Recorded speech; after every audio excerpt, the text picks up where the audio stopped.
Welcome back to a new episode of Podcast on the Brink. The season is underway. Indiana, a 69-63 win on Tuesday night at Assembly Hall over Florida Gulf Coast. And to help us break down the season opening win and also talk about some takeaways and other thoughts from the season opener, Ryan Corazza of Inside the Hall is back on Podcast on the Brink. How you doing this morning, Ryan? I'm good. Another season is upon us. Yeah, so last night, I think when you look at it objectively, there's some positive, there's some negative. I want to start with the positive from the win. I thought one of the biggest takeaways that I had from watching was just the fact that Indiana was able to figure it out midway through that second half when it seemed like Florida Gulf Coast was really gaining some confidence, making a bunch of three-pointers, and Indiana was back on his heels a little bit. And you wondered with, no Trace Jackson Davis to fall back on, Race Thompson there is kind of the backbone of the team, how Indiana would figure out a way to kind of flip the momentum of the game. And they really did it by changing the lineup, going with a little bit of a smaller look. Gabe Cupps came in, provided a spark, but also just locking in more on defense. There was a ton of examples throughout the game where Indiana just lost shooters, had poor defensive rotations, but really cleaned things up those last, that last 10 minutes really, and was able to change the game around and grind out a win. I thought it was really valuable for this team to have an opening game like this. Sure, they could have scheduled a team that was, 335th in Ken Palm and beaten them by 30, 35 points, and we're talking about that and really nothing to pick apart. But I think a game like this is a little bit more productive in the long-term development of a team to have a game where not only you have a solid opponent. I know they were without their leading scorer in Isaiah Thompson, but they also are a team that's picked to finish pretty high in their conference, the A-Sun, and gave Indiana a formidable challenge, and Indiana was able to figure it out and win. So I think long term this can be an experience that Indiana greatly benefits from. Yes, for a team that needs to mature and mature pretty quickly based on all the newcomers and everyone in different roles, having a game like this to start the season, I do think can mature you quickly. And I totally agree that this is the type of game that you learn more about yourself. You learn through adversity a little bit more than they certainly would have against a lesser opponent that they blow out by 20 or 30 points. Yeah, the story I feel like that came out of this one, and you alluded to it, right, is the lineup that they went to with about 10, 11 minutes left in the second half. And, Gabe Cupps, I think, is getting a lot of shine for his defense during that stretch. And, Woodson referring to him as a winner and how he really is comfortable playing him. And I think that's all true. I think going with him over Mbako, right? Obviously, he's got more talent as a freshman. Mbako does, but I think for where Cupps is now and what they needed in that game, he was the guy to go with instead. But I also look at what Xavier Johnson and Trey Galloway, the two captains of this team, did down the stretch. I mean, they both scored a little bit. So Trey led all scorers with 16. X had 14. And they each scored 10 points in the second half. They did the majority of their scoring in the second half. I mean, Trey was an efficient 7 of 9. X was an efficient 5 of 9. And previously in Xavier Johnson's career, when games get tight like this, he's sometimes pressed too much. He's tried to do it all. And I think he's done a really, really nice job so far of buying into Woodson's mantra of trying to share the ball more. And he's being more of a facilitator and making the extra pass. And so I thought and Malik, got a lot of buckets down the stretch too, which helped out. It was a balanced offensive attack, and that I thought was another key to the win. Beyond, on the defensive side of the ball, obviously they ratcheted up and they didn't have as many, allowing as many open 3-pointers, and they really heated up the ball. But I think the maturity shown by their leaders and by Malik Redu, who in some senses almost a veteran on this team, only as a sophomore, but having some experiences as well, was really key to the win. What did you think changed offensively in the second half from the first half? They really struggled to score in the in the first half. In the second half, it felt like they were a little bit more comfortable, at least in the half court, scoring, finding opportunities. Trey Galloway, as you mentioned, had a couple of instances where he just got to the lane and made that nice little floater. I thought they shared the ball a little bit better. It just kind of felt like the flow was a little bit better in the second half, because the first half, and I know we talked a little bit during the game, the offense seemed very stagnant. It seemed like things were difficult to come by. And it seemed like in the second half, things were a little bit more free flowing from that aspect. Do you think it was just maybe taking more what the game was giving them? Or do you think there was any adjustments made by Woodson at halftime to kind of get things going a little bit more offensively in the second half? So the key adjustment that they made at half, and I believe they did it on either their last or their second to last offense possession in the first half. Woodson called timeout, and I haven't looked back at the film yet, but it looked like what was happening was on those high ball screens, Florida Gulf Coast was blitzing them, kind of throwing two guys at the ball. And that's kind of the first line of attack there, right? And off of that, Indiana wasn't countering that well. And I think that was kind of like blowing up the beginning of the possession. And then since these guys kind of are still figuring things out, the start of the possession sort of went to hell, and then that was that on some of them. But they went to like Ware on a short roll to get the ball in space, and he tried to, I believe he got fouled. He tried to like dunk it from pretty far out in the paint. He ended up missing it. Their free throws were not great last night. I don't remember how many he made, but that was the start of that. And then to begin the second half, they did a bit of that as well. And Ware got a number of assists right away to start the half, and that sort of opened things up, I felt like, for them a little bit more. Okay, we know how to attack what the defense is doing to us. And we've seen this throughout Mike Woodson's tenure, that things will ride the whole first half, and they don't quite make the adjustment right away. They go in at half, and then they immediately come out. And has it always worked? And have they achieved a win on the backs of that? No. But you do see them at least trying something different. So I thought that was big. I also feel like where and how they were getting the ball to Renew, and where when they did get their touches down low, felt like there was a little bit more space, a little bit more breathing room as well. So things weren't as jammed up. So, and then, there were some individual plays made, and they didn't really do a great job of this in this game compared to the exhibition games, but is certainly during that stretch when they really turned the defense up. Ware and Galloway had trapped the ball over by the Eagles' sideline, or by their bench.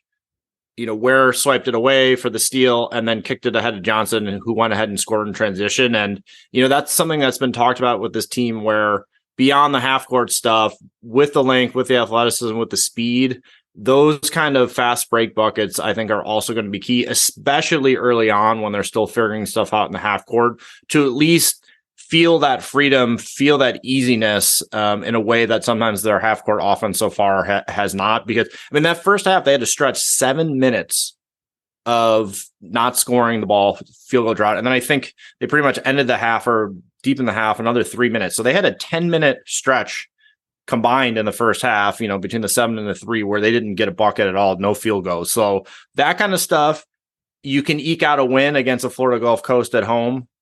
But if they're doing that in a Big Ten season, if they're doing that against UConn coming up here very shortly, they're playing UConn very shortly, about a week and a half from now, I believe. So that kind of stuff, if that's happening in those games, it might be lights out in a way that it wasn't last evening. Yeah, the other thing I think it needs to be at least mentioned in terms of those field goal droughts, they were getting fouled basically every possession. And I think maybe the first half looks a lot different if Indiana goes to the line and knocks down free throws. They finished the game 19 of 30. I think that's something, just listening to Mike Woodson in the post game, he was clearly irked by the fact that they just didn't convert at the free throw line. And that's something that bears watching as the season moves along, because this team is not going to be a team that generates a ton of offense from the 3-point line. They are going to get the ball inside a lot. They're going to draw fouls. They're going to need to be able to convert at least an average or above average clip. So that's something certainly to watch.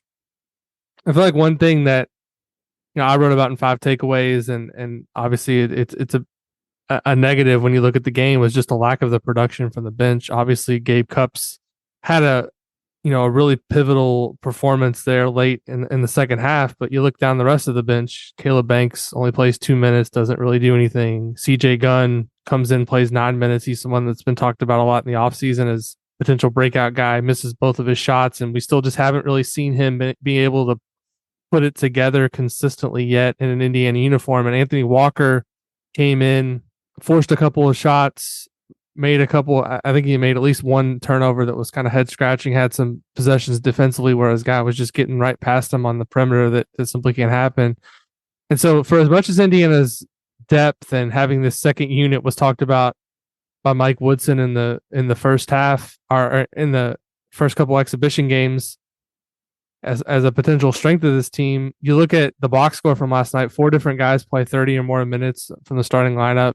And I realize it was a tighter game, but I think, it's not to the level of where you want to sound the alarm or anything, but I do wonder just how the bench is going to be able to contribute consistently as the season moves forward. Obviously, it's just one game. You don't want to overreact, but I think with what we saw from Walker, Gunn, and Banks last night, it definitely wasn't a strong night for that trio.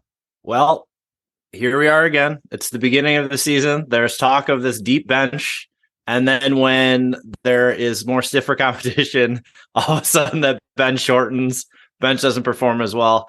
We're here I swear I said the same exact thing on the podcast around the same time last year, where there's talk of this deeper bench and then it doesn't really come to fruition. If you remember in Mike Woodson's first year, he spoke a lot to that. Obviously in the NBA, there's sort of a rotation based where maybe the end of the first quarter, et cetera, they put in almost like a hockey sub or whatever. They have the second unit, and Woodson was doing that for a decent stretch of his first season as the IU coach. And when 5 guys from the bench were coming in, or there were 4, there was a drop off, and they would lose leads or things didn't go well, and that got kind of kicked out of the system for the rotation.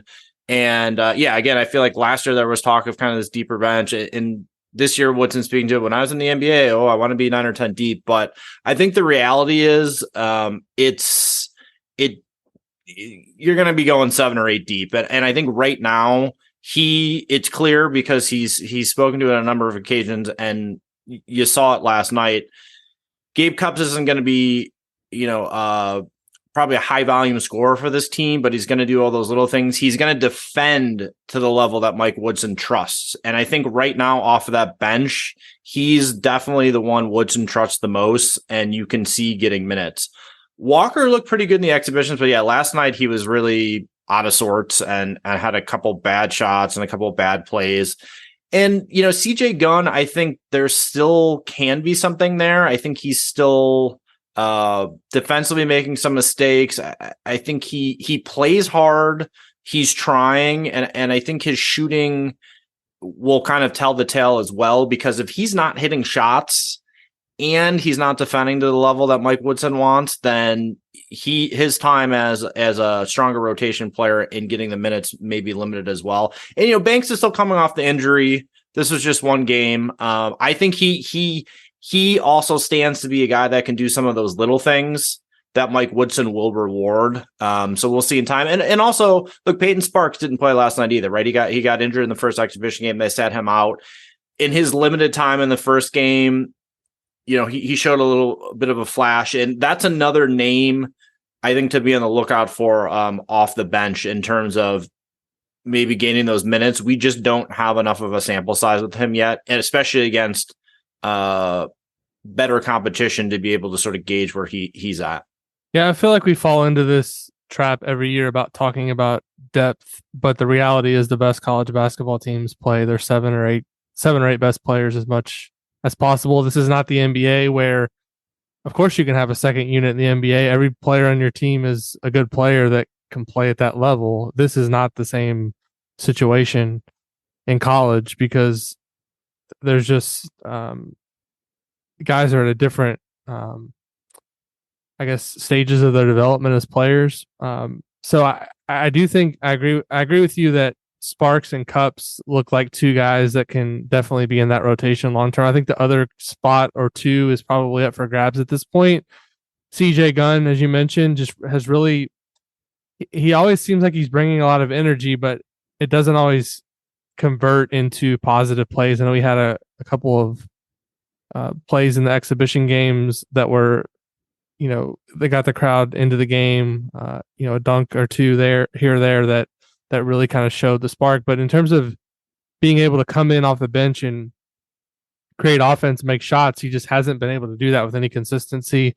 I think he's a guy that needs to play and needs to get comfortable. But in a game like last night's, where you're fighting tooth and nail to get a win, it's not really the time to experiment with a guy. So maybe an opportunity like Sunday's game against Army, where it's a lesser opponent and you can play some of these guys a little bit more and get them experience. Same thing with Caleb Banks, coming off the injury and really a freshman season where he wasn't able to get on the floor consistently and acclimate himself to the speed of the college game. I think he's another guy that it needs to just get out there and get some reps and experience that could really benefit him. But ultimately, I do think that it's going to be a situation where, your 7 or 8 best players are playing the bulk of the minutes when you get into the meat of the schedule. And that's just going to be how it goes, because that's just, it's a 40-minute game. It's not, like I said, it's not the NBA. You don't have professionals sitting down there on the bench just waiting to come in and do things in the game. So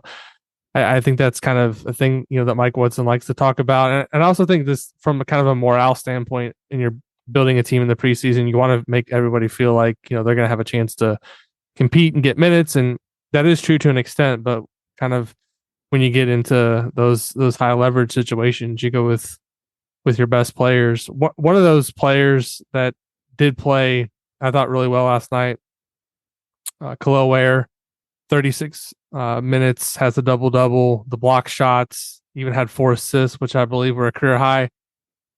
It's interesting that Woodson, in the preseason talked so much about Ware's motor and what things that were written about him and said about him in Oregon. People that cover the NBA draft that have written about him as a prospect have continuously mentioned that.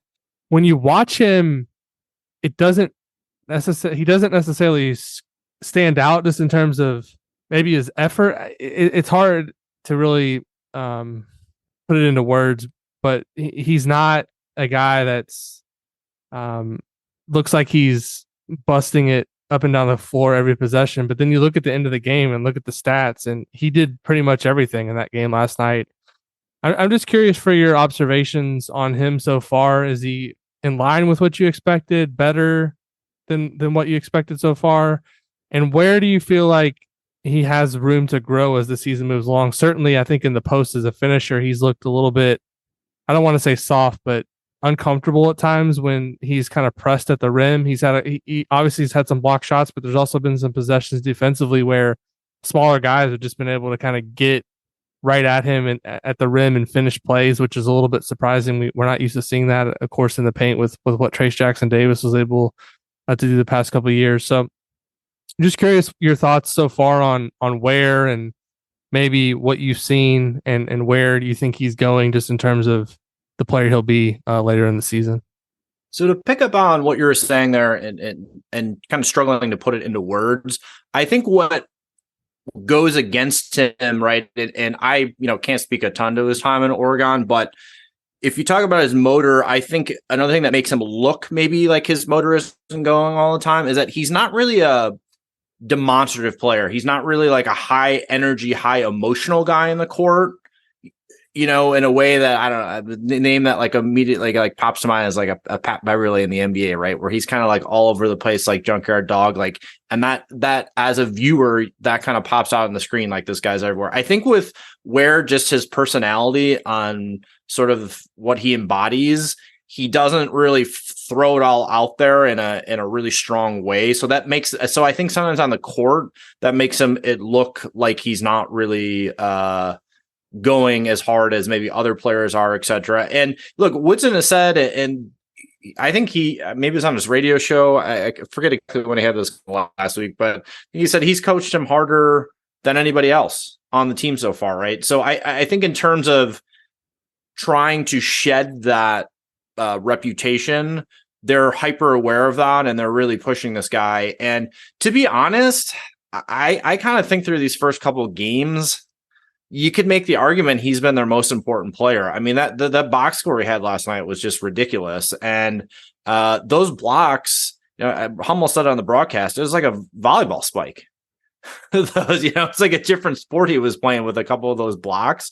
But he's also been, really important offensively for them. He's getting rebounds. Like, again, and he got a couple steals last night as well. So I think for him, you are right that sometimes the finishing around the rim, and because there's just that other level. I think Woodson used to say this about Trace Jackson Davis as well. I remember TJD saying this, after he'd been with Woodson for a while, that he's like, I thought I was playing as hard as I could, but Woodson showed me there was another level to get to, right? And then you saw Trace's production last year as a senior. I mean, his numbers were every game, there was some record he's breaking. So I think that's sort of where is in those early stages of working with Mike Woodson, where you see the talent, you see what he's already producing, but there's kind of another level with this guy. And we'll see how much higher he can go this year. If this is his only year at IU, it might be hard to fully, max him out because he is still young and he might be doing that at the next level. But either way, I think where he's at right now, almost quite similar to the team in general. You can see how they could raise up a level, but they're just not there yet. I don't think he's fully tapped out as well. Yeah, I think you bring up a great point about the personality, because it's something we also noticed, I think, several seasons back when Indiana had a star freshman, Romeo Langford. I think a lot of people watched him and thought maybe he was too nonchalant about the game, or but it was also just kind of his personality, just how he was. And I don't know Khalil Ware, obviously, like I knew Romeo Langford watching him as much as I did, but I think there's kind of a similarity there just in terms of the personality, and obviously the talent with both players is outstanding. And but to the casual observer, you look at him and just kind of the way he goes about his business, and you wonder, like, is he really into it at all times? But last night the numbers kind of spoke for themselves. He didn't really need to be demonstrative anyway. I mean, he blocks those shots, and it's just kind of like a lot of guys would be getting fired up, and it was just like business as usual for him, like he expected to do it. So that was great to see. Another guy that Mike Woodson is kind of in the early stages of working with, and we've seen a lot of good and we've seen some struggles from, particularly last night. Mackenzie Mbako makes his Indiana debut, scores 4 points in 19 minutes. I think he was 2 for 6 from the field. I don't have the box right in front of me, but Correct, he was. Yeah, okay. So there was some positives offensively, made a couple shots. What has been kind of alarming through these first 3, I guess, games that we've seen, 2 exhibitions in the regular season, is just defensively, when you watch him, and I've tried to keep a pretty close eye on him, certain possessions as I've watched these first couple games, he just doesn't have the rotations and the scheme down of what Indiana needs to be doing. I thought it really showed last night with some miscommunication on losing shooters, and I think that was one reason that down the stretch that Mike Woodson went with Gabe Cupps over Mackenzie Mbako. One part of the reason obviously is that Florida Gulf Coast had a little bit of a smaller lineup in there, and they wanted to be able to match up better, but also I think he trusted Cupps much more defensively than he does at this point with Mbako. And as talented of a scorer as Mbako is, and I think he's going to have some huge games and have a ton of value to this team.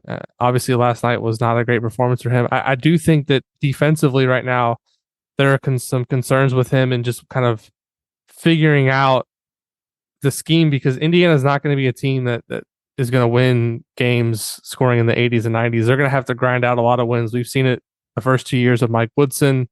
They want to play games in the 60s like last night. I mean, he said post-game 63. That's a pretty good number for us to hold a team to defensively. And Mackenzie Mbako, for all of his offensive talent, is going to have to figure some things out defensively if he wants to realize his potential in terms of the minutes that he aspires to play and being able to be a one and done type player. Because right now, as many gifts as he has offensively, I think the struggles are pretty apparent watching him defensively through the first couple games. Totally agree. And as we know with Woody, you got to bring it defensively. So that is definitely something to monitor.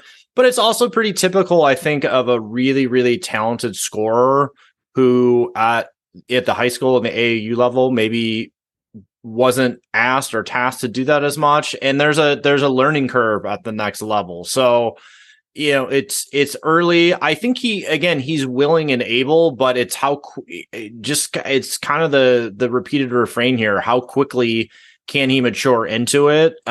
Is really going to kind of tell the tale on his minutes and ultimately like what lineups Woodson is comfortable rolling out and what phases of the game. One thing I'd say on him offensively that I also feel like is something to monitor and should be pretty interesting is that we have seen, I highlighted it in the Marion game film session, and then last night as well, is we haven't really seen a scoring wing under Woodson yet. And they are running some specific sets to free him on, pin downs, right? We saw that floppy action, which Indiana usually runs to get the ball to the wing and then get into the post, Trace Jackson Davis. They ran it over and over again. Against Marion, Mbako took a quick three and hit it. Last night, they ran a set where he came up the left side from under the basket on the left side of the court instead. It was like a double pin down. It was a long two, which you know how I feel about the long twos, just shoot the three or whatever, but he hit it, right? So that's another wrinkle that as they're trying to figure everything out offensively, you have this really talented shooter that can score on the move. So that's just not something the returners were used to really running last year as well. And I really have noticed, I feel like X has taken it upon himself. I know the first game they had a couple miscues where he threw out of bounds like twice in the first half where they were trying to kind of get on the same page. But in the Marion game, Xavier Johnson had an open three in transition, and he made the extra pass to Mbako in the corner. And I feel like there's an emphasis to try to get him involved and to try to these sets that they're running for him really kind of key on that because he is a super talented scorer and they need that. So it is a bit of a balance between offensively. He's not doing, at least right now, and I think he can make some plays off the dribble, but he's not hyper athletic. So it's really running some sets for him as a shooter, which they're trying to figure out. And then he's also trying to figure out defense. So yeah, a little bit of a work in progress there as well. But there's room to improve just kind of like everybody up and down the line here. Yeah, I'd like to see a little bit more diversity in terms of how he's getting his opportunities to score. Obviously, we know he can shoot from the mid range and from the three. Maybe trying to get him going to the rim occasionally, or getting him, in a situation if he has somebody smaller on him, posting him up and giving him a chance to try to go at somebody and draw a foul, get to the rim. Maybe that can kind of get him going and give this team a different look. I also think there's going to be some times when, if Indiana plays a smaller lineup, where you could see Mackenzie Mbako playing the four. He's got the size, he's got the frame to be able to do it. And so we're still in the very early stages of his development. I think there's a ton of talent there. I think Indiana, as the season moves along, they're going to add new wrinkles to the offense and different ways for him to score. And he's not really, from an offensive standpoint, somebody that I worry about. It's more like the defense and how quickly, as you mentioned, he can get up to speed with things there. One other player I just wanted to mention, because it seems like he's a little bit quiet in terms of the production, but then you look at the box score at the end of the game. Malik Renew has, I think, 15 points. I think 11 of those came in the second half last night. He seems to be pretty comfortable just catching the ball in the post, going, making a play, either for himself or for teammates. He, looks, we saw the offseason pictures and the talk about his body, his condition. He seems capable of playing, a heavy amount of minutes. He surpassed the 30-minute mark last night, which I can't imagine there was a game last season where he played that many minutes because of the fact that he had Trace Jackson Davis ahead of him, or Race Thompson.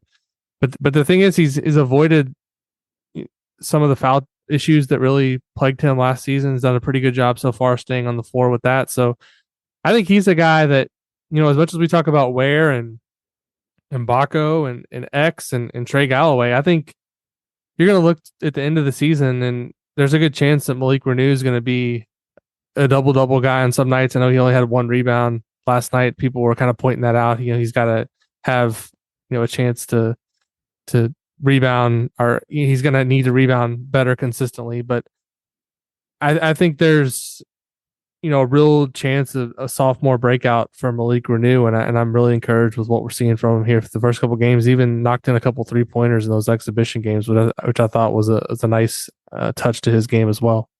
They need him. I again, I think I had mentioned this a little bit earlier on the pod, but he, for only playing 1 year, he sort of is in terms of production they need out of him, kind of needs to produce like a veteran. And yeah, I think he definitely, I think he did have 4 fouls against Marion. I think he ended up coming out for the last 10, 11 minutes of the game, or maybe it was the first exhibition. I can't remember which one it was. Last night, yeah, in 30 minutes, he had 3 fouls, so he was able to stay on the court a little bit more. Agree that, body-wise, he's definitely fill out a little bit more, a little bit slimmer, like looks a little bit more fleet of foot, I would say, out there as well. And look, this offense, again, for sort of comfort zone, is used to getting a lefty the ball down low. So I think that helps. Although he's shown an ability to score with both hands down there. And I think he's played hard. He's looked, in a couple of the huddles when it's just the team, not like a timeout where they're going over the bench. He's been very talkative. He's been communicative. He's kind of been in guys' faces. So he has definitely taken a bit of a leap in maybe a leadership regard as well. And which has been interesting to see. Maybe not something I would have expected out of him. But yeah, I mean, look, he was, Trey had 16, but he had 15 last night. He was 6 of 10, right? And as you said, like in the second half is when he got the majority of those.